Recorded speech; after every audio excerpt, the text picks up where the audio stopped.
students, welcome to Soumya's Conversation. So in this video we'll continue our chapter functioning of a commercial organization. तो इस chapter में mainly हम departments को discuss कर रहे थे एंड लास्ट वीडियो में ह्यूमन रिसोर्सेज डिपार्टमेंट हमने स्टार्ट कर दिया था. तो ह्यूमन रिसोर्सेज डिपार्टमेंट जो आपका होता है उसका मेन फंक्शन ये है कि वो जो भी ऑर्गेनाइजेशन के अंदर एम्प्लॉयज़ काम कर रहे हैं उनसे रिलेटेड जितना काम है उसके मैनेजमेंट का काम ह्यूमन रिसोर्सेज डिपार्टमेंट का होता है. तो जैसे कि ह्यूमन रिसोर्सेज डिपार्टमेंट है तो इसमें शुरुआत होती है आपकी जॉब एनालिसिस से, क्योंकि ऑर्गेनाइजेशन में अभी हमने दो डिपार्टमेंट देखे थे, मार्केटिंग एंड सेल्स और फिर finance and accounts, Mark Fin and Huma. तो marketing and sales and finance and accounts department से हमारे पास रिसोर्सेज आ चुके हैं. ठीक है, हमें पता है पैसा आ चुका है हमारे पास. अब जब हमें उसको यूज़ करना है, काम करना है, तो उसके लिए ह्यूमन रिसोर्सेज की ज़रूरत है. ठीक है, बिकॉज ह्यूमन रिसोर्सेज ही है जो इन रिसोर्सेज को यूज़ करते हैं. सो ह्यूमन रिसोर्स सबसे ज़्यादा इंपॉर्टेंट रिसोर्स होते हैं बिकॉज नेचुरल रिसोर्सेज का यूज़ ह्यूमन रिसोर्सेज करते हैं. ठीक है, तो ह्यूमन रिसोर्सेज कौन है? हमारे एम्प्लॉयज़ और लेबर्स जो काम कर रहे होते हैं किसी फैक्ट्री में, किसी ऑफिस में, जहाँ पे भी ह्यूमन बींग्स इन्वॉल्व हैं. ठीक है, वो अपना वर्क कर रहे हैं और रिसोर्सेज को यूज़ कर रहे हैं, वो आपका ह्यूमन रिसोर्स होता है. ठीक है, तो चाहे वो ऑफिस का काम हो चाहे फैक्ट्री का काम हो. तो इसी तरीके से ऑर्गेनाइजेशन के अंदर ह्यूमन रिसोर्सेज हैं, वो बाकी के रिसोर्सेज को यूज़ कर रहे हैं.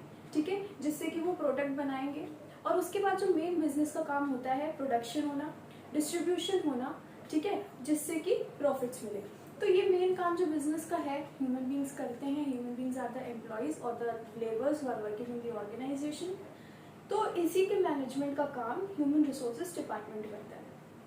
हमने शुरुआत से देखा था कि सबसे पहले ऑर्गेनाइजेशन में जो जो जॉब्स हैं, जॉब्स क्या है जो ये डिपार्टमेंट्स में हम पढ़ रहे हैं, जितने भी ये डिपार्टमेंट पढ़ रहे हैं इन डिपार्टमेंट्स के अंदर इनके फंक्शंस बताए गए हैं, वही जॉब्स होती हैं. ह्यूमन बींग्स की कहाँ ज़रूरत है? अगर हम मार्केटिंग एंड सेल्स डिपार्टमेंट देखें तो मार्केटिंग एंड सेल्स डिपार्टमेंट में जितना भी मार्केटिंग एंड सेल्स का काम है कौन करेगा? ह्यूमन बींग्स करेंगे. फाइनेंस एंड अकाउंट्स डिपार्टमेंट में एनालाइजिंग का काम था, सोर्स ढूंढने का काम था, फिर फंड्स को इन्वेस्ट करने का जो जितना भी फंक्शन था वो कौन करेंगे? ह्यूमन बींग्स करेंगे. तो ह्यूमन बींग्स के इन सारे डिपार्टमेंट्स में ज़रूरत होती है. आगे के जो डिपार्टमेंट है उसमें भी उनकी ज़रूरत होती है. ठीक है, तो इन्हीं के लिए अब ये देखा जाएगा सबसे पहले कि किस टाइप के जॉब के लिए हमें चाहिए. तो हम लोगों ने एग्जाम्पल लिया था कि एक मार्केटिंग एंड सेल्स डिपार्टमेंट जो है आपका, उसमें एक मैनेजर की पोस्ट के लिए हमें चाहिए. ठीक है, जहाँ पे 7 मैनेजर की पोस्ट अवेलेबल थी, अलग अलग फंक्शन जो मार्केटिंग का होता है उसके लिए अवेलेबल थी. और वहाँ पे हमें ह्यूमन रिसोर्सेज की ज़रूरत थी, ह्यूमन बींग्स की ज़रूरत थी, एम्प्लॉयज़ की ज़रूरत थी जो कि वो काम करेंगे. ठीक है, तो इसके लिए हमने शुरू करा था कि जो हमें जॉब चाहिए, जिस जॉब के लिए हमें लोगों की ज़रूरत है, उस जॉब का एनालिसिस होता है. ठीक है, तो ये कौन करता है? ह्यूमन रिसोर्सेज डिपार्टमेंट करता है. ह्यूमन रिसोर्सेज डिपार्टमेंट ने जॉब की एनालिसिस करी. उन्होंने देखा कि जो मार्केटिंग एंड सेल्स डिपार्टमेंट है वहाँ पे मैनेजर की पोस्ट चाहिए, मैनेजर नहीं है हमारे पास. अब मैनेजर हम कहाँ से लाएंगे? वो रिसोर्स हम कहाँ से लाएंगे जो कि बाकी के फंक्शंस को करेगा? तो ह्यूमन रिसोर्स डिपार्टमेंट ने जॉब एनालाइज करी, मैनेजर की जॉब कितनी चाहिए. उन्होंने देखा 7 पोस्ट अवेलेबल है, 7 मैनेजर की पोस्ट अवेलेबल है मार्केटिंग एंड सेल्स डिपार्टमेंट के अंदर. अब उनको पता चल रहा है कि 7 पोस्ट अवेलेबल है. अब वो ये सोचेंगे उन्हें किस तरह का रिसोर्स चाहिए. उन्हें कोई ऐसा ह्यूमन बीइंग चाहिए जिसने इंजीनियरिंग में पढ़ाई करी है, ऐसा चाहिए जिसने मेडिकल में पढ़ाई करी है, या फिर ऐसा जिसने बिजनेस की मैनेजमेंट में पढ़ाई करी है. सो उन्हें पता चला कि मार्केटिंग में, मैनेजमेंट के लिए हमें कोई ऐसा इंसान चाहिए, ऐसा रिसोर्स चाहिए, ऐसा ह्यूमन बीइंग चाहिए जिसने MBA करा हो मार्केटिंग में. ठीक है, तो उन्होंने जॉब के हिसाब से डिसाइड करा कि उस जॉब में कितने लोग चाहिए एंड उन लोगों की एलिजिबिलिटी क्या होगी. आप कोई भी जॉब देखोगे, किसी भी तरह का एग्जाम दोगे, उसमें एलिजिबिलिटी क्राइटेरिया होता है. ठीक है, तो उन्होंने एलिजिबिलिटी देखी कि हमें ऐसे कैंडिडेट्स चाहिए, ऐसे लोग चाहिए जिन्होंने MBA करा हो मार्केटिंग से, बिकॉज उस जॉब के लिए वैसी नॉलेज की ज़रूरत है. तो उन्होंने जॉब का एनालिसिस करा. जॉब एनालिसिस करने के बाद उन्होंने देखा कि अब हमें रिक्रूटमेंट करना और सिलेक्शन करना है. तो रिक्रूटमेंट और सिलेक्शन में आपको डिफरेंस बताया गया है. रिक्रूटमेंट का मतलब केवल ये होता है कि आप लोगों को इंस्टिगेट करो कि वो आके अप्लाई करें. ह्यूमन रिसोर्स डिपार्टमेंट ने देखा कि उन्हें जिन लोगों की ज़रूरत थी MBA वाले ग्रेजुएट्स होने चाहिए और वो मार्केटिंग के मैनेजमेंट का काम करेंगे. तो उन्हें रिक्रूटमेंट अभी करना है.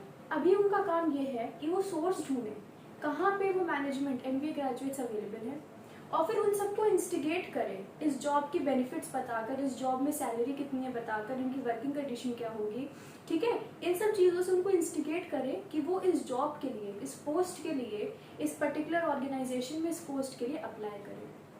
रिक्रूटमेंट का काम बस इतना होता है, ठीक है। अब मान लीजिए ह्यूमन रिसोर्स डिपार्टमेंट ने अपना एडवर्टाइजमेंट करा, इस जॉब के बारे में, इस वैकेंसी के बारे में उन्होंने बताया, अलग अलग तरीकों से बताया जाता है, कैसे होता है वो आप 10th में पढ़ोगे। उन्होंने बताया कि हमें भाई इस जॉब के लिए लोगों की ज़रूरत है और जिनको जो जो इंटरेस्टेड है वो अप्लाई कर सकते हैं। और ये सुन के 100 कैंडिडेट्स ने अप्लाई कर दिया, 100 पीपल थे, 100 ग्रेजुएट्स थे जिन्होंने अप्लाई कर दिया। तो ये जो 100 लोगों ने अप्लाई करा, क्योंकि वो इंस्टिगेट, उनको बोला गया, वो परसुएड हो गए जॉब सुन के, वो सेटिस्फाई हो गए, उन्होंने अप्लाई कर दिया जॉब के लिए, क्योंकि वो एलिजिबिलिटी पूरी कर रहे थे एमबीए के, वो सारे एमबीए ग्रेजुएट्स थे मार्केटिंग में, सबने अप्लाई कर दिया। रिक्रूटमेंट का काम यहीं पर खत्म हो जाता है, ठीक है। एप्लीकेशंस आ गई लोगों की, रिक्रूटमेंट खत्म। तो रिक्रूटमेंट का मेन काम ये होता है कि आप लोगों को इंस्टिगेट करोगे उन रिसोर्सेज को कि वो आके अप्लाई करें, बस रिक्रूटमेंट यहाँ पे खत्म होता है। उसके बाद सेकंड आपका प्रोसेस होता है सिलेक्शन का। तो सिलेक्शन और रिक्रूटमेंट अलग है। सिलेक्शन में क्या होता है, अब वो जो 100 लोगों ने अप्लाई करा है उनमें से जो बहुत एकदम बेस्ट होंगे, मोस्ट एप्रोप्रिएट लोग जो होंगे उस पोस्ट के लिए, उन 7 पोस्ट के लिए उन्हें सेलेक्ट करा जाएगा। क्योंकि अगर आप देखो शुरुआत में हमारे पास वैकेंसी केवल 7 थी, केवल 7 मैनेजर्स की ज़रूरत है। रिक्रूटमेंट में अप्लाई कर दिया 100 ने, बट हमें कितनों की ज़रूरत है, हमें केवल 7 की ज़रूरत है। तो अब हमें उन 100 में से 7 बेस्ट को चूज़ करना है। उस ह्यूमन रिसोर्स डिपार्टमेंट को अब चूज़ करना है वो 7 बेस्ट लोग जो उस मैनेजर की पोस्ट पे एप्रोप्रिएट रहेंगे। कैसे करते हैं, 10th में आप पढ़ोगे, नॉर्मली जो होता है टेस्ट होते हैं, इंटरव्यू होते हैं, उसके बेसिस पे जज करा जाता है। जो बेस्ट, सबसे बेस्ट होते हैं ऑर्गेनाइजेशन के लिए, उनको सिलेक्ट कर दिया जाता है। तो अब ये जो 100 लोगों ने जिन्होंने अप्लाई करा, उनमें से 7 का जो सिलेक्शन हो रहा है, इसको हम सिलेक्शन प्रोसेस बोलते हैं। जो अप्लाई किया था 100 लोगों ने वो रिक्रूटमेंट था, लेकिन जो उसमें से हम सेलेक्ट कर रहे हैं वो सिलेक्शन प्रोसेस आपका होता है। तो ये नहीं होता है कि जितने लोग, जो रिक्रूटमेंट हो रहा है 100 लोगों का अगर रिक्रूटमेंट है, अगर बोला जा रहा है कि the organisation has recruited 100 people, ठीक है, 100 कैंडिडेट्स, 100 एमबीए ग्रेजुएट्स, तो इसका ये मतलब नहीं कि उन सारे 100 लोगों को उस ऑर्गेनाइजेशन में जॉब मिल रही है। They have only applied for that job, they are not yet selected. And if the statement is saying that 100 people are selected, if 100 people are selected, हमारे केस में 7 सेलेक्ट हो रहे हैं, अगर बोला जाए 100 people are selected, then that means that उन्हें उस ऑर्गेनाइजेशन में जॉब मिल गई है, ठीक है, वो एम्प्लॉय बन चुके उस ऑर्गेनाइजेशन के। तो रिक्रूटमेंट और सिलेक्शन में डिफरेंस होता है। सिलेक्शन हो गया, 7 लोगों को हमने सेलेक्ट कर लिया उन 100 में से। किसने करा ये सब काम, कौन कर रहा है, ये सब काम कर रहा है ह्यूमन रिसोर्सेज डिपार्टमेंट। उनका काम है ह्यूमन रिसोर्स को ऑर्गेनाइजेशन के अंदर लाने का। अब सिलेक्शन के बाद ऑर्गेनाइजेशन के अंदर आ चुके हैं वो 7 लोग, ठीक है, जिन्हें अब प्लेसमेंट करी जाएगी। जो वो 7 मैनेजर की पोस्ट अवेलेबल थी वो अलग अलग फंक्शन के लिए अवेलेबल थी। मार्केटिंग के अंदर कई तरह के फंक्शन होते हैं, हर फंक्शन के लिए उन्हें एक नॉर्मल, बहुत ज़्यादा एक्सपीरियंस्ड और वैसा मैनेजमेंट के लिए नहीं चाहिए था, वैसा ग्रेजुएट नहीं चाहिए था जो बहुत एक्सपीरियंस्ड हो, बहुत पढ़ा लिखा हो। उन्हें एक नॉर्मल लेवल की नॉलेज जो वो काम कर सके वैसा इंसान चाहिए था, तो उन्होंने एमबीए ग्रेजुएट्स का क्राइटेरिया रखा था। अब वो फंक्शंस मार्केटिंग के बहुत नॉर्मल एकदम फंक्शंस होंगे जहाँ पे कुछ लोगों को मैनेजमेंट का काम होगा। तो वहाँ पे मैनेजर की पोस्ट के लिए वो जो 7 थे, अब वो देखेंगे कि उन 7 को हमें किस किस फंक्शन में भेजना है मैनेजर की तरह। किसी को हमने मार्केटिंग के एक फंक्शन का मैनेजर बना दिया, मान लीजिए मिस्टर ए को हमने मार्केटिंग का एक फंक्शन है, उस फंक्शन में हमने बना दिया मैनेजर। बाकी जो 6 फंक्शंस बच रहे हैं उसमें बाकियों को बना दिया। डिपेंड कर रहा है ऑर्गेनाइजेशन को किस तरह से करना है। तो ये जो उन 7 लोगों को हम जॉब्स में प्लेस कर रहे हैं, सिलेक्शन का तो मतलब है कि हमने उनको ले लिया जॉब के अंदर, लेकिन अब जब हम उन्हें जॉब्स अलॉट कर देंगे कि अब उनको बता दिया जाएगा कि आपका काम केवल इस पर्टिकुलर फील्ड से रिलेट करेगा, आप केवल इस पर्टिकुलर फील्ड के मैनेजर रहोगे, तो उनको हमने प्लेसमेंट कर दी।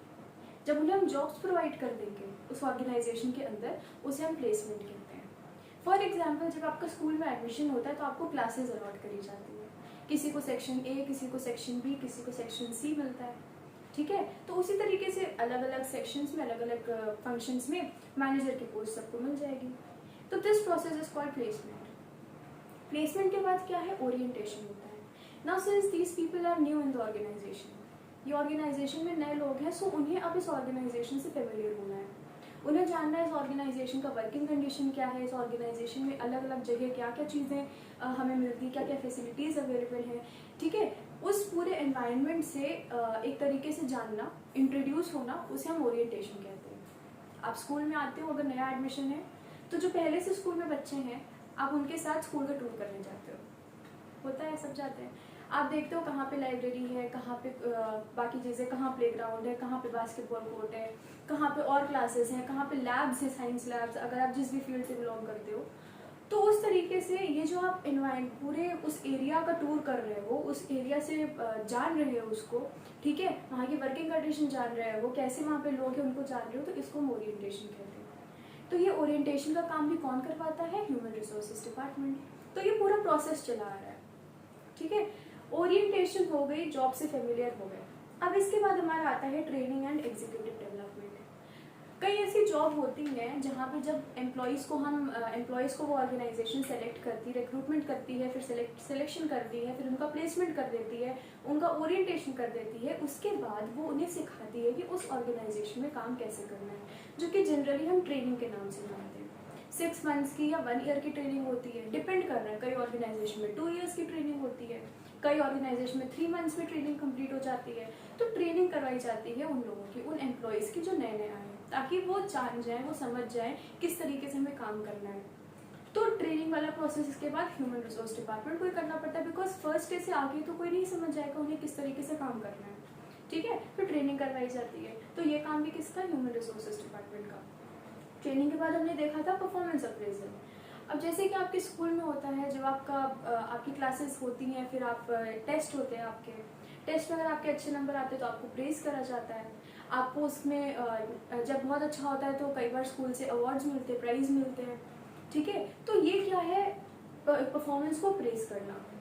वो एम्प्लॉयज़ आए हैं उस ऑर्गेनाइजेशन में, ट्रेनिंग होगी, वो काम कर रहे हैं, तो ऑर्गेनाइजेशन उनकी देखेगी किस तरीके का काम उनका है, किस तरीके की प्रोफाइल उनकी है, उनके वर्क पे वो उनको अप्रेज करेगी, उनको प्रेज करेगी, ठीक है। और उसमें क्या देगी, बोनस देगी। जनरली बोनस दिया जाता है, और भी तरीके हैं, गिफ्ट्स दिए जाते हैं, और अलग अलग टाइप की चीज़ें दे सकते हैं, जैसे कि आपके स्कूल में होता है, ठीक है। तो अप्रेज करा जाता है, इसलिए करा जाता है ताकि एम्प्लॉयज़ मोटिवेट होकर और आगे काम करें, ठीक है। तो परफॉर्मेंस अप्रेजल ये काम भी ह्यूमन रिसोर्स मैनेजमेंट का है, बिकॉज ह्यूमन रिसोर्स मैनेजमेंट को केवल एम्प्लॉयज़ तो वो आकर बन जाते हैं, केवल ह्यूमन रिसोर्स को ऑर्गेनाइजेशन के अंदर लाना नहीं है, उन्हें उस ऑर्गेनाइजेशन के अंदर रिटेन करके रखना है कई साल तक, ताकि वो उसी ऑर्गेनाइजेशन में काम करें, ठीक है। उनका ये भी फंक्शन बनता है कि एम्प्लॉयज़ को प्रॉब्लम ना हो कि वो एम्प्लॉयज़ उस ऑर्गेनाइजेशन को छोड़ के दूसरी ऑर्गेनाइजेशन में चले जाएं, ठीक है। तो इसलिए ह्यूमन रिसोर्स डिपार्टमेंट ये परफॉर्मेंस अप्रेजल का भी करता है, बिकॉज अगर आपके वर्क को अप्रिसिएशन नहीं मिलेगा तो आप क्यों वहाँ पे काम करोगे, ठीक है। तो इसलिए ह्यूमन रिसोर्स डिपार्टमेंट जो है परफॉर्मेंस अप्रेजल का काम करता है। अब परफॉर्मेंस अप्रेजल जब होता है, अप्रिसिएशन होता है आपके काम का, उसके बेसिस पे प्रमोशन और ट्रांसफर होते हैं। प्रमोशन क्या होता है, प्रमोशन का मतलब है कि आपकी जो जॉब है, आपका जो स्टेटस है और आपकी जो सैलरी है वो सब इंक्रीज कर जाएगी, आपकी पोस्ट इंक्रीज कर जाएगी। अगर आप असिस्टेंट मैनेजर थे तो आप उससे और ऊपर के मैनेजर बन जाओगे, अगर आप एम्प्लॉयज़ में थे, स्टाफ में थे, तो आप मैनेजर बन जाओगे। तो इस तरीके से जो भी हायरार्की होती है उस पर अगर आपको पोजीशन आपकी बढ़ जाए, जॉब बढ़ेगी मतलब वर्क आपका बढ़ेगा, वर्क बढ़ेगा तो आपका स्टेटस बढ़ जाएगा, आपकी सैलरी बढ़ जाएगी। So this is called promotion. Transfer क्या होता है, ट्रांसफ़र का मतलब है कि आपकी जॉब सेम रहती है, आपका स्टेटस सेम रहता है, आपकी सैलरी सेम रहती है, only your branch gets different. अगर कोई ऑर्गेनाइजेशन है जिसकी ब्रांचेस क्या होती हैं, जैसे कि मेन ऑर्गेनाइजेशन आपकी कहीं पर है, फॉर एग्जांपल कई ऐसे जितने भी इंडिया में जो बैंक्स होते हैं, आप SBI ले लो, ICICI ले लो, तो आपको हर सिटी में ये बैंक मिल जाएंगे, ठीक है। इनका हेड ऑफिस कहीं और होता है, लेकिन हर सिटी में ये बैंक्स खुले हैं जिन्हें हम इनकी ब्रांचेस बोलते हैं, ठीक है। तो उसी तरीके से ऑर्गेनाइजेशंस होती हैं, उनकी ब्रांचेस होती हैं अलग अलग सिटीज़ में। तो फॉर एग्जांपल कोई ऑर्गेनाइजेशन है, उस ऑर्गेनाइजेशन की ब्रांच मुंबई में, दिल्ली में, कोलकाता में अवेलेबल है, ठीक है। तो अब क्या है, उस ऑर्गेनाइजेशन की दिल्ली वाले में एक पर्सन काम कर रहा है, एक पर्टिकुलर पोस्ट पे, मैनेजर की पोस्ट पे काम कर रहा है। तो ट्रांसफ़र का मतलब है कि उसकी वो जॉब सेम रहेगी, जो भी जॉब वो दिल्ली में कर रहा था सेम जॉब वो करेगा, जहाँ भी उसका ट्रांसफर हो जाएगा उसकी सैलरी और स्टेटस भी उतना ही रहेगा, केवल उसकी सिटी बदल जाएगी। ठीक है, दिल्ली से मान लीजिए वो मुंबई ट्रांसफर हो गया, तो ट्रांसफर में आपकी जॉब स्टेटस और आपका जो वो है सैलरी वो इंक्रीज नहीं होता है, सेम लेवल का होता है, only your place of work gets different, आपकी ब्रांच केवल बदल दी जाती है, सिटी बदल दी जाती है, इसलिए उसको ट्रांसफर बोलते हैं। बट प्रमोशन में there is an increment, increase होता है। ठीक है, तो हमने लास्ट वीडियो में यहाँ तक देखा था प्रमोशन एंड ट्रांसफर तक, तो ये पूरा प्रोसेस आपका चला आ रहा है एक ऑर्गेनाइजेशन में, एक इसी तरीके से सारा काम होता है। इसके बाद जो हमारा नया इस वीडियो में हमें देखना था वो आपका 7th पॉइंट है wages and salary administration. 7th point है वेजेस एंड सैलरी एडमिनिस्ट्रेशन। अब ये वेजेस एंड सैलरी एडमिनिस्ट्रेशन क्या है? सबसे पहली बात, इसमें जो टर्म्स आए वेज एंड सैलरी और उसकी एडमिनिस्ट्रेशन। ठीक है, एडमिनिस्ट्रेशन तो चलिए यही है, उसको मैनेज करना, उसको कंट्रोल करना, किस तरीके से काम करेगा, फंक्शन करेगा, ये चीजें देखना। वेजेस और सैलरी का जानना यहाँ बहुत जरूरी है। देखो होता क्या है, कोई भी ऑर्गेनाइजेशन अगर है, ठीक है, और इस ऑर्गेनाइजेशन में कई सारे एम्प्लॉयज काम कर रहे होते हैं। ठीक है, हमने जो मार्केटिंग एंड सेल्स जब डिपार्टमेंट पढ़ा था सबसे फर्स्ट वीडियो में, तो उसमें हमने देखा था कि ये एक पेन मैन्युफैक्चरिंग की ऑर्गेनाइजेशन है, पेन मैन्युफैक्चरिंग की ऑर्गेनाइजेशन थी। अब अगर कोई बिजनेस है जो कि पेन मैन्युफैक्चर कर रहा है, तो उसमें ना दो तरह के काम होंगे। एक तो काम होगा ऑफिस के अंदर का, ये जो है ये ऑफिस है आपका, ऑफिस के अंदर का काम, जहाँ पे सारा पेपर वर्क, कंप्यूटर से रिलेटेड वर्क, बैठने वाला काम होगा, मैनेजमेंट का काम होगा। और दूसरा आपका इस ऑर्गेनाइजेशन का एक और पार्ट होता है जहाँ पे, जिसे हम बोलेंगे फैक्ट्री, जहाँ पे मशीन्स का यूज करके उन पेन्स को प्रोड्यूस करा जाएगा। ठीक है, दूसरा एक जगह होगी इसी ऑर्गेनाइजेशन की, फैक्ट्री होगी जहाँ पे पेन्स को एक्चुअली में प्रोड्यूस करा जाएगा, मटेरियल, रॉ मटेरियल यूज करके, मशीनों को यूज करके, अलग अलग चीजों को यूज करके पेन का प्रोडक्शन होगा। ठीक है, उनको बनाकर पूरा बंडल बनाकर रखा जाएगा। तो ये जो दो काम है, इसी के बेसिस पे हर ऑर्गेनाइजेशन में डिपेंड कर रहा है। कुछ ऑर्गेनाइजेशन पे केवल एम्प्लॉयज होते हैं, हर ऑर्गेनाइजेशन में दो तरह के लोग हैं। ठीक है, हर ऑर्गेनाइजेशन में जो ह्यूमन रिसोर्स होते हैं, ह्यूमन रिसोर्सेज जो होते हैं, वो एक आपका होता है एम्प्लॉय और एक आपका होता है लेबर। ठीक है, एम्प्लॉय होता है और लेबर होता है। एम्प्लॉय का मतलब ये है जो ऑफिस वर्क करे, जो ऑफिस वर्क करे, और लेबर का मतलब होता है जो फैक्ट्री का काम करे। ठीक है, जितने लोग इस ऑफिस में काम कर रहे होंगे वो सारे एम्प्लॉयज हैं, और जितने लोग इस फैक्ट्री में काम कर रहे होंगे वो लेबर होंगे। क्या डिफरेंस होगा इनमें? डिफरेंस होगा वर्क का। ये मेंटल वर्क कर रहे हैं, ये ऑफिस में जो काम कर रहे हैं एम्प्लॉयज, ये मेंटल वर्क करते हैं। इनका मेन काम मेंटली रिलेटेड है, मेंटल, इनको अपना माइंड यूज करना है। इनके काम क्या होंगे? इनके काम होंगे रोज की मैनेजमेंट देखना, रोज के इधर उधर पेपर वर्क करना, तो उनका मेंटल वर्क, इन्हें ज्यादा फिजिकल वर्क नहीं करना है। लेकिन उसी जगह जो यहाँ पेन प्रोडक्शन में काम करेंगे लेबर्स, जिन्हें पेन प्रोड्यूस करने उन मशीनों से, ये फिजिकल वर्क करते हैं, ये जो है फिजिकल वर्क करते हैं। तो सिंस इन दोनों जगहों का काम अलग है, इन दोनों जगह जो लोग काम कर रहे हैं वो अलग है। क्या एक एम्प्लॉय ये लेबर वाला काम कर पाएगा? जनरली ऐसा होगा कि नहीं कर पाएगा, उसे वो मशीनें अच्छे से यूज करना नहीं आएगा, वो उतने अच्छे तरीके से उन पेन को प्रोड्यूस नहीं कर पाएगा। उसी जगह ये जो लेबर यहाँ पर काम कर रहा है, वो इन एम्प्लॉयज का काम, वो पेपर वर्क और वो डेली का मैनेजमेंट का काम नहीं कर पाएगा। ठीक है, जो ये एम्प्लॉयज होंगे इनकी क्वालिफिकेशन अलग होगी, इनकी क्वालिफिकेशन अलग होगी, इन्हें पेपर वर्क करना है, सो इनकी पढ़ाई से रिलेटेड देखी जाएंगी चीज़ें। जो लेबर्स हैं, जो लेबर्स इस फैक्ट्री में काम करेंगे, उनकी क्वालिफिकेशन अलग देखी जाएगी।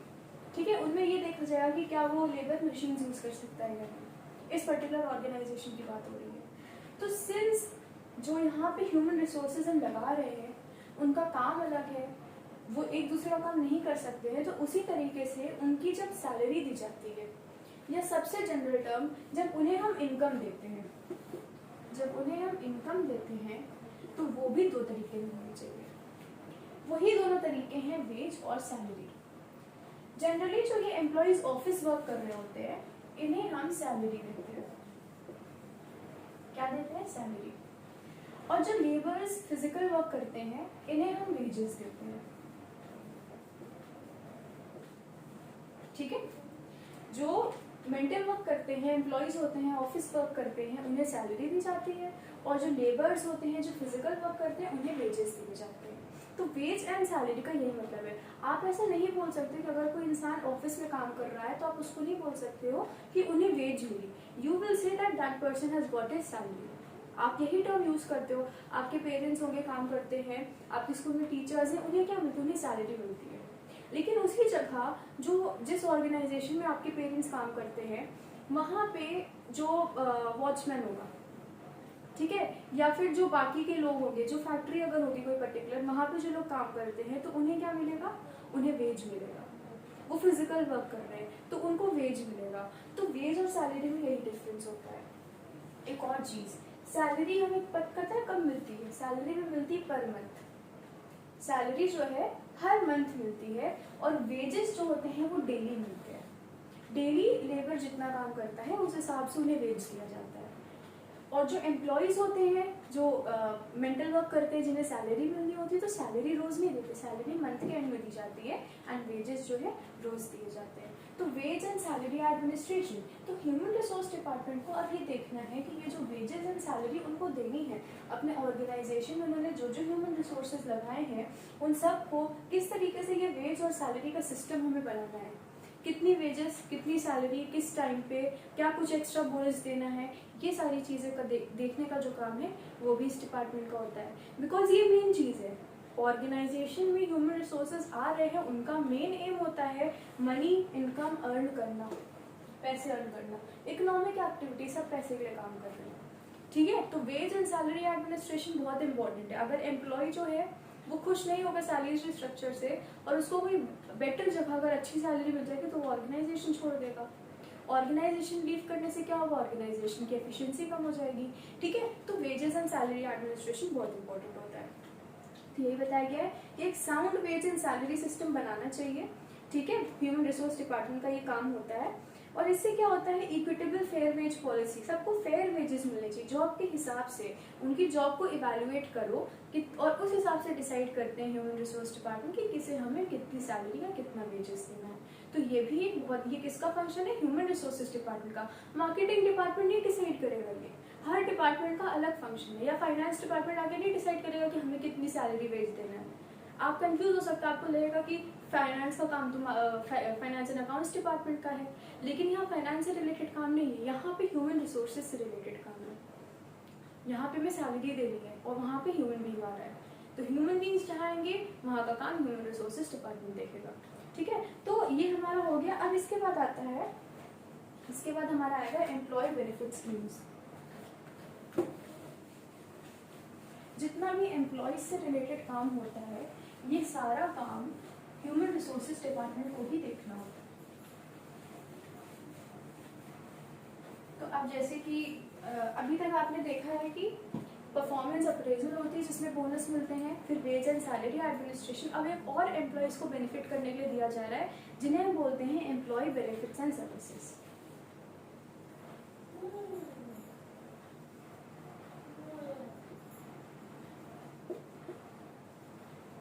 एम्प्लॉय बेनिफिट्स एंड सर्विसेज ये क्या होता है? देखो, एम्प्लॉय बेनिफिट्स एंड सर्विसेज में ये बताया गया है एम्प्लॉय जो काम कर रहे हैं उन्हें हमें क्या क्या बेनिफिट्स देने हैं और उन्हें हम क्या क्या सर्विसेज देंगे। सर्विसेज आपको पता होना चाहिए, सर्विसेज और गुड्स का जो मेन डिफरेंस है, सर्विसेज इंटैंजिबल होते हैं, सर्विसेज इंटैंजिबल होते हैं because they can't be seen, इन्हें टच नहीं कर सकते, देख नहीं सकते। ठीक है? सर्विसेज को ना देख सकते ना टच कर सकते हैं, ये इंटैंजिबल होती है। प्रोडक्ट्स को हम टच कर सकते हैं, this is a product, this marker is a product because we can see it, we can feel it, we can touch it, so it is a product, it is a tangible item. But जो आपको service provide हो रही है, for example जैसे आपको teachers पढ़ा रहे हैं, तो क्या आप उनकी वो जो पढ़ाने की प्रोसेस है उसको आप फील कर, उसको आप छू सकते हो? You can't touch it because that is a service and that is intangible. Hotels में, रेस्टोरेंट्स में जो आपको सर्विसेज दे रहे, कहते हैं ना केटरिंग सर्विसेज टर्म यूज होता है, एयरलाइन सर्विसेज, ठीक है, रेलवे सर्विसेज, तो ये सर्विसेज है because you can't see it, ठीक है। तो उसी तरीके से एम्प्लॉयज को बेनिफिट्स और सर्विसेज दी जाती है, ऑर्गेनाइजेशन देता है। देखो आपने सुना होगा अक्सर कि कुछ ऐसी ऑर्गेनाइजेशंस होती हैं जहाँ जनरली गवर्नमेंट ऑर्गेनाइजेशन होती है, जब वहाँ पर कोई एम्प्लॉय आता है तो उनको सैलरी के साथ एक्स्ट्रा चीज़ें दी जाती हैं, उनको रेंट दे दिया जाता है। जैसे कि अगर होता है, जैसे कि आप बड़े हुए का आपको पता चलेगा कि जब आप गवर्नमेंट एग्जाम दोगे, कई सारे होते हैं ऐसे, वहाँ पे एम्प्लॉयज़ को रेंट दिया जाएगा, ठीक है, अकोमोडेशन फैसिलिटी के लिए, कहीं वो रहना चाहें अगर तो उनका रेंट दिया जाएगा, ठीक है। और उसके साथ मेडिकल की उन्हें फैसिलिटीज प्रोवाइड करी जाती हैं, हाउसिंग डियरनेस अलाउंस, ये सब बोलते हैं उसको। तो ये जो एक्स्ट्रा उनको प्रोवाइड करा जा रहा है, इसी को हम बेनिफिट और सर्विसेज बोलते हैं, ठीक है। जैसे कि क्या इसमें दिया गया है कि ह्यूमन रिसोर्स डिपार्टमेंट मैनेज करता है कि ये एम्प्लॉय बेनिफिट प्रोग्राम जो उन्हें करना है वो किस तरीके से करना है, कि उन्हें, आपने पेंशन तो सुना होगा, सबको पेंशन पता है, जब गवर्नमेंट जॉब से रिटायर होते हैं लोग तो उन्हें पेंशन दी जाती है, pension is an employee benefit, ठीक है। आपने जॉब खत्म कर दी, you are not working for that organisation, but since आपने इतने साल काम करा है, इसलिए आपके रिटायरमेंट के बाद भी वो आपको इनकम प्रोवाइड करेंगे, वो आपको इनकम देंगे, and that income is called pension. जब लोग रिटायर हो जाते हैं तो उसके बाद जो ऑर्गेनाइजेशन उन्हें इनकम देती है, गवर्नमेंट ऑर्गेनाइजेशन में होता है, उसे हम पेंशन बोलते हैं। तो पेंशन क्या है? एम्प्लॉय बेनिफिट है, ठीक है, एम्प्लॉय बेनिफिट है। पेंशन हो गया। हाउसिंग, रेंट के लिए कई बार क्या होता है, सैलरी से वो डिडक्ट कर देते हैं, वो आपसे पता करते हैं कि इफ़ यू नीड रेंट वाला आपको चाहिए, अगर आपको रेंट अलाउंस चाहिए होता है तो क्या करते हैं, वो आपको एक्स्ट्रा देते हैं, आपकी सैलरी से वो डिडक्ट हो जाता है, ठीक है। और अगर आपको नहीं चाहिए तो सैलरी में ऐड होकर आपको मिल जाता है, तो वो पूरा प्रोसेस होता है, बेनिफिट्स प्रोवाइड करे जाते हैं। लीव, ट्रैवल, ग्रुप इंश्योरेंस, इन सब तरीकों से एम्प्लॉयज़ को बेनिफिट करा जाता है, उन्हें बेनिफिट्स दिए जाते हैं। कौन देता है? ऑर्गेनाइजेशन देता है। तो किस तरीके से कितना बेनिफिट देना है, कैसे बेनिफिट देना है, कौन डिसाइड करेगा? ह्यूमन रिसोर्सेज डिपार्टमेंट, ठीक है। तो ये ह्यूमन रिसोर्सेज डिपार्टमेंट का काम है। उसके बाद हमारा 9th आता है एम्प्लॉय हेल्थ एंड सेफ्टी, ये 8th था हमारा। अब 9th हमारा आ रहा है employee health and safety. Employees की हेल्थ और उनकी सेफ्टी देखना भी ह्यूमन रिसोर्सेज डिपार्टमेंट का ही काम है। जितनी चीजें ह्यूमन रिसोर्सेज से रिलेटेड है वो सारा काम कौन देखेगा? Human resources department. एम्प्लॉयज उस ऑर्गेनाइजेशन में काम कर रहे हैं, उनकी वर्किंग कंडीशन जो है, उनका जो एरिया है, जिस ऑफिस में, जिस लैब में, जिस टेबल चेयर पे बैठ के वो काम कर रहे हैं, या फिर जो लेबर फैक्ट्रीज में काम कर रहे हैं, उनकी सेफ्टी की मशीन्स यूज करते टाइम उन्हें कुछ ना हो जाए, फायर एक्सटिंग्विशर्स का ऑफिस में प्रेजेंट होना, ये सब एम्प्लॉय हेल्थ एंड सेफ्टी के अंदर आते हैं। तो ये भी कौन डिसाइड करता है? ह्यूमन रिसोर्सेज डिपार्टमेंट, ठीक है। तो क्या ह्यूमन रिसोर्स डिपार्टमेंट अरेंज करता है कि मेडिकल और इंश्योरेंस फैसिलिटी, सेफ्टी प्रोग्राम, ये सारी चीज़ें अवेलेबल हो, ये सारी चीज़ें ऑर्गेनाइजेशन में प्रेजेंट हो, बिकॉज टू प्रमोट हाइजीन, ठीक है, प्रॉपर वर्किंग कंडीशंस मेंटेन करी जाती हैं, ताकि देखो जब आपका वर्किंग एरिया अच्छा होगा तो एम्प्लॉयज़ का फोकस अच्छा होगा और वो काम अच्छा करेंगे, which will give benefit to the organisation. Employees जब तक अच्छे से काम करेंगे तब तक ऑर्गेनाइजेशन को बेनिफिट होगा। वर्किंग एरिया गंदा है, अभी आप क्लासरूम में जाओ तो आपके क्लासरूम में अगर आपको क्लासरूम गंदी रहेगी तो आपको वहाँ पे पढ़ने का मन नहीं करेगा, जिससे आपकी एफिशिएंसी कम हो जाएगी। बट अगर आप देखो बहुत अच्छी साफ एकदम हाइजीनिक प्लेस है, वहाँ पे आपको काम करना है, देन आप फोकस हो जाओगे, आपकी एफिशिएंसी बढ़ जाएगी। तो ऑर्गेनाइजेशन को ये चीज़ें देखनी चाहिए। यू कांट बी लाइक कि आप वर्किंग एरिया अच्छी ना प्रोवाइड करो एंड आप एक्सपेक्ट करो कि एम्प्लॉयज़ जो है 100% एफिशिएंसी से काम करें, ठीक है, तो ऐसा पॉसिबल नहीं है। तो कुछ पार्ट जो ऑर्गेनाइजेशन को एम्प्लॉयज़ के लिए करना चाहिए, वो part main human resources department देखता है। कि ऑर्गेनाइजेशन का भी कुछ ना कुछ राइट बनते, कुछ ना कुछ ड्यूटी बनती है अपने एम्प्लॉयज़ के लिए, वही ड्यूटीज एक तरीके से इसमें बताई जा रही है, ठीक है। तो एम्प्लॉय हेल्थ एंड सेफ्टी हो गया। अब इसके बाद हमारा एक नया टर्म आ रहा है इंडस्ट्रियल रिलेशंस। अब आ रहा है इंडस्ट्रियल रिलेशंस। इंडस्ट्रियल रिलेशंस क्या होते हैं? रिलेशंस किन में होते हैं? रिलेशंस ह्यूमन बीइंग्स में होते हैं, ठीक है, ह्यूमन बीइंग्स होता है। आप अपने पेरेंट्स से रिलेटेड हो, आप अपने सिबलिंग से रिलेटेड हो, आप अपने नेबर्स से रिलेटेड हो, किसी न किसी आप फ्रेंड्स हो, ठीक है। फिर आप स्कूल में जाओ तो आपका टीचर के साथ एक स्टूडेंट टीचर का रिलेशन है। तो इस तरीके से ह्यूमन बीइंग्स में रिलेशंस होते हैं। इंडस्ट्रियल रिलेशन क्या है? इंडस्ट्री के अंदर क्या क्या रिलेशंस है? इंडस्ट्री के अंदर क्या क्या रिलेशन है? अगर आपको याद हो तो आपने फर्स्ट चैप्टर में पढ़ा था कि बिजनेस की दो ब्रांचेस होती है, इंडस्ट्री एंड कॉमर्स, ठीक है। इंडस्ट्री में इन गुड्स पे फोकस करती है, कॉमर्स में आपकी सर्विसेज होती है, एकदम ब्रॉड क्लासिफिकेशन है। इंडस्ट्री में जो रिलेशंस हैं ह्यूमन बीइंग्स में, ह्यूमन रिसोर्सेज में, उनके बारे में इस पॉइंट में बताया गया है। किसी भी इंडस्ट्री में, किसी भी ऑर्गेनाइजेशन में जो रिलेशन एग्जिस्ट करता है, एक ही मेन रिलेशन होता है, एम्प्लॉयर एम्प्लॉय। ये दोनों टर्म्स में आपको स्पेलिंग की गलती नहीं करनी चाहिए। एम्प्लॉयर, ER जो है, एम्प्लॉयर इज द पर्सन जो मेन हेड है, जिसने एम्प्लॉय करा है, जो काम करवा रहा है।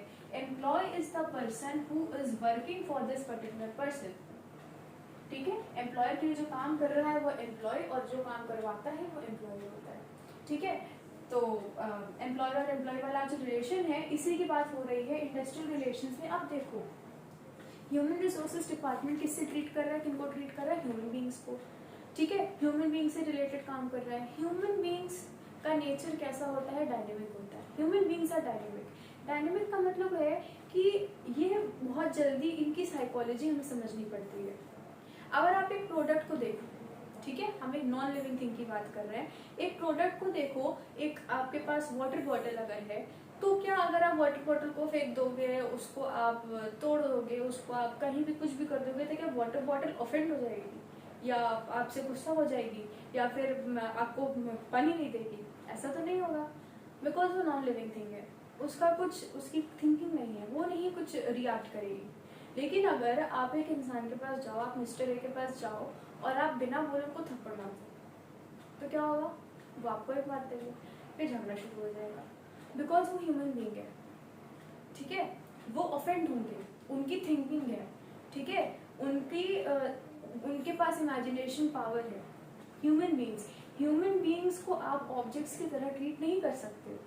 ऑब्जेक्ट के साथ आप कुछ भी करो, that object will not get offended, ठीक है।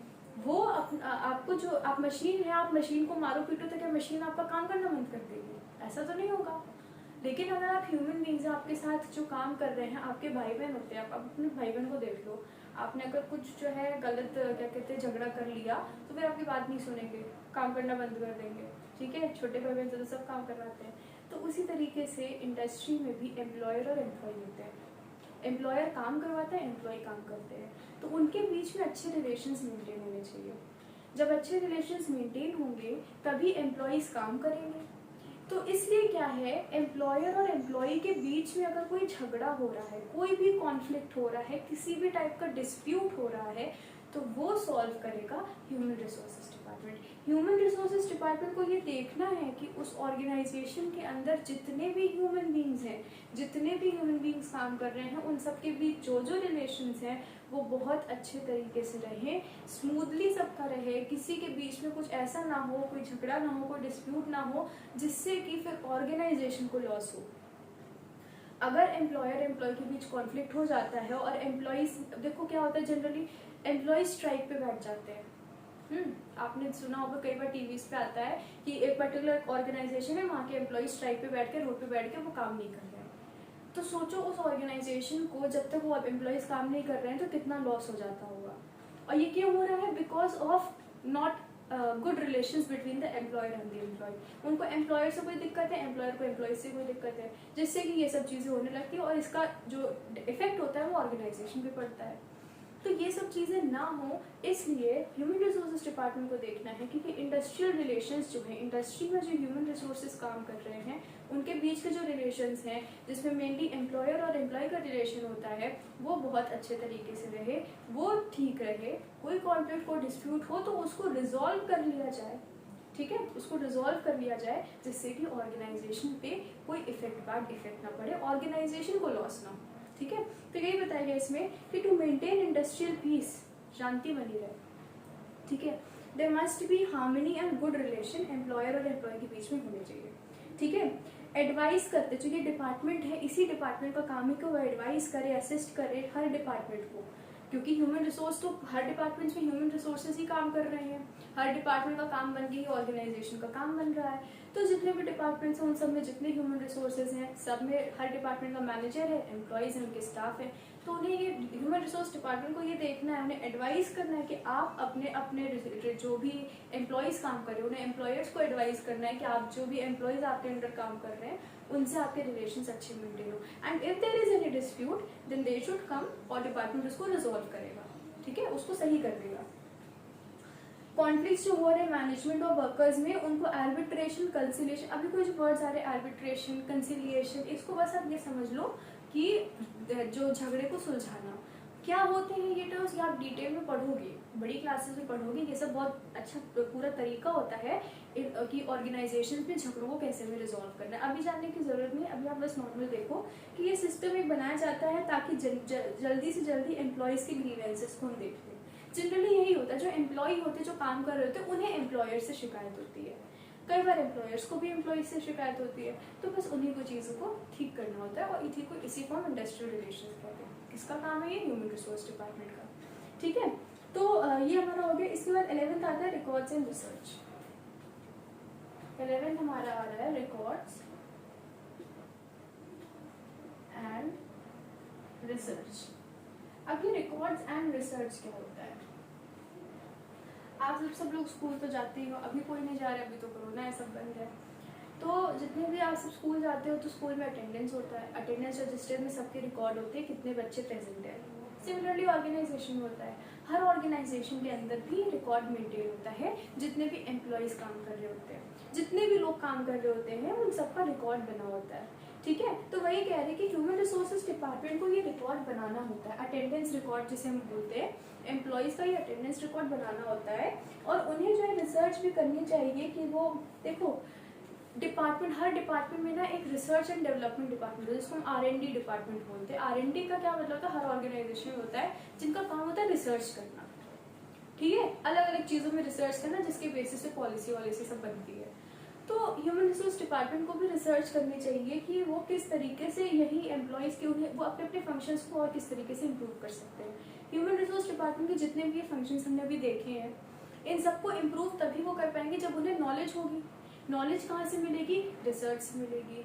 तो इसी तरीके से रिकॉर्ड उन्हें मेंटेन करना है, अटेंडेंस रिकॉर्ड जिसे हम बोलते हैं। आपके स्कूल में भी जो टीचर्स आते हैं उनका भी अटेंडेंस रिकॉर्ड होता है, और जब टीचर्स आते हैं तो उन्हें भी उस अटेंडेंस रजिस्टर में अपना सिग्नेचर देना होता है कि वो प्रेजेंट है उस पर्टिकुलर डे पे। तो ये रिकॉर्ड मेंटेन करना जरूरी होता है हर ऑर्गेनाइजेशन के लिए।